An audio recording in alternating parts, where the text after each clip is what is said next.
You can never whip these boys if you don't keep you and them separate. I found that out in Birmingham.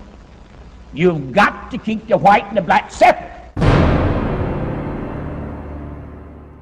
In May of 1963, one individual in Birmingham, Alabama, reinvigorated the wilting civil rights movement.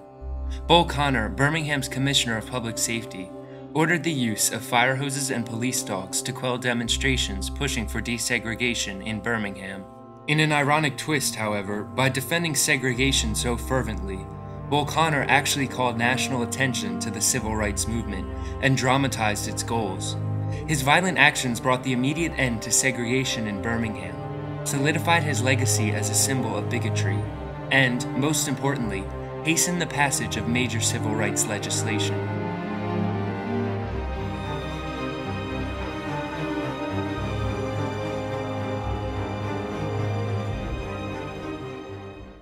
Starting in the 1950s, dramatic changes began to sweep the entire nation. Following the landmark decision in Brown v. Board of Education in 1954 and the success of the Montgomery bus boycott in 1956, America found itself amidst an ever-strengthening civil rights movement. In 1962, however, the movement met its first significant setback in Albany, Georgia. The Albany movement was largely a failure. Because it lacked a clear-cut focus and failed to arouse an aggressive response from the police department, the campaign stalled. In August of 1962, the leader of the Southern Christian Leadership Conference, Dr. Martin Luther King Jr., left the city of Albany. According to King, the Albany movement's aims were so vague that we got nothing, and the people were left depressed and in despair. Although King left Albany crestfallen, he quickly refocused his attention on finding a way to regain momentum. King and other civil rights leaders sought someone that would display to the world the grim reality of segregation in the South. It didn't take long to find such an individual. Born in 1897, Theophilus Eugene Connor achieved local fame in Birmingham after dropping out of high school and becoming a baseball radio announcer in 1921. Due to his booming voice, Connor earned the nickname Bull, and eventually became, according to one publication, one of Dixie's most popular announcers. In 1934, Bull Connor launched his career in politics by becoming a member of the Alabama House of Representatives. According to Connor, he ran partly for the fun of it and partly to see how many friends I had. Despite his superficial motives and modest beginnings, Connor eventually would become one of the most infamous men in the South. By 1963, Connor had already gained his reputation for defending segregation at all costs. Over the past 2 decades, he had dominated Birmingham's political scene. Serving as the Commissioner of Public Safety, Connor controlled both the police department and the fire department. Connor frequently used his power to enforce Birmingham's stringent segregation ordinances, or, as he referred to them, our way of life. Bull Connor's Birmingham had become an international symbol of segregation and racism. The city was referred to as Bombingham for the numerous unsolved bombings by the Ku Klux Klan during Connor's reign. In 1962, Connor ordered the closure of over 60 of Birmingham's parks rather than follow a court's order to desegregate public facilities. According to Dr. King, Birmingham was the most thoroughly segregated city in the United States. After the failure of the Albany movement, local civil rights leaders implored Dr. King to make Birmingham the next target of the civil rights movement. The Reverend Fred Shuttlesworth told King, "If you come to Birmingham, the movement can not only gain prestige, it can really shake the country." With such a strong incentive, the Southern Christian Leadership Conference began planning for the campaign in Birmingham. It would be called Project C, for confrontation. I have the feeling that if we can get a breakthrough in Birmingham and really break down the walls of segregation, it will demonstrate to the whole South, at least the hardcore South, that it can no longer resist integration. Since African Americans comprise 40% of the consumer population in Birmingham, the SCLC decided to target segregation primarily in the business section of the city through economic boycott and prolonged demonstrations. The leaders of Project C also hoped that it would serve as a template for future resistances in southern cities. According to Shuttlesworth, we wanted confrontation, nonviolent confrontation, to see if it would work on a massive scale, not just for Birmingham, for the nation. After small-scale demonstrations in April, the leaders of Project C decided to use a revolutionary new tactic. The final phase of the movement would focus on mobilizing hundreds of Birmingham's youth. On Thursday, May 2nd, the first children began demonstrating.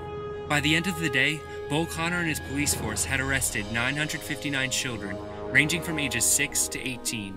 Over the next few days, Connor continued defending segregation at all costs. Do you think you can keep Birmingham in the present situation of segregation? I may not be able to do it, but I'll die trying. Connor ordered his police and fire departments to use dogs and hoses to crush these massive demonstrations. To counter King's tactic of nonviolence, Connor pledged to fill the jails. By May 7th, Connor and his police department had already jailed over 3,000 demonstrators. The situation in Birmingham worsened as Connor proceeded with his relentless attack on the demonstrators. Local business leaders began to change their minds about segregation. Because of the economically crippling effect of the boycott and the state of race relations, the Senior Citizens Committee, a group that represented the majority of Birmingham's businesses, agreed to desegregate lunch counters and hire African American workers. Announced on May 10th, the Birmingham Agreement struck an enormous blow for integration. Bull Connor's extreme actions had clearly backfired, but his violent actions would eventually backfire even more. Bull Connor's recalcitrant behavior and positions allowed the press to be able to focus thoroughly on what was happening within a movement experience. Over 200 reporters from local and national media outlets captured Connor's segregationist tactics in pictures and video. The stark contrast of vicious dogs and high-powered hoses with young children dramatically stirred the nation's conscience. As Connor attacked the Birmingham Agreement as capitulation by certain weak-kneed white people, President John F. Kennedy began preparing for a monumental address to the nation. Previously, Kennedy had taken a rather lackluster stance on civil rights for African Americans. However, Bull Connor's alarming actions in Birmingham had alerted Kennedy, along with millions of other Americans, of the dire situation in the South. On June 11, 1963, Kennedy delivered an address on civil rights to the nation. Now the time has come for this nation to fulfill its promise. The events in Birmingham and elsewhere have so increased the cries for equality that no city or state or legislative body can prudently choose to ignore them. This week I shall ask the Congress of the United States to act, to make a commitment it has not fully made in this century to the proposition that race has no place in American life or law. Using the momentum from the events in Birmingham, over 250,000 Americans participated in the March on Washington in August of 1963, rallying behind a cry to pass the bill. A year later, President Lyndon Johnson passed the Civil Rights Act of 1964.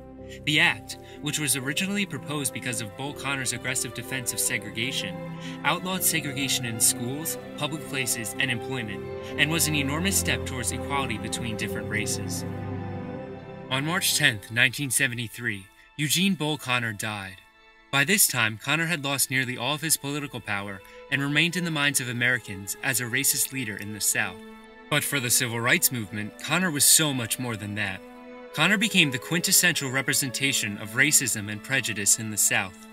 By pledging to defend segregation at all costs, Connor was the perfect individual around whom the civil rights movement could rally. His attention-grabbing actions were of the utmost of importance for the movement. 100 years after the Emancipation Proclamation, Connor's use of fire hoses and police dogs on demonstrators not only caused the immediate end of segregation in Birmingham, but also triggered a sequence of events, from Kennedy's proposal of a major civil rights bill to the March on Washington, that directly led to the Civil Rights Act of 1964. Connor's story demonstrates how one individual's actions have the power to influence popular opinion and call attention to inequalities in our world. After Connor's downfall, one periodical discussed his influence in Birmingham.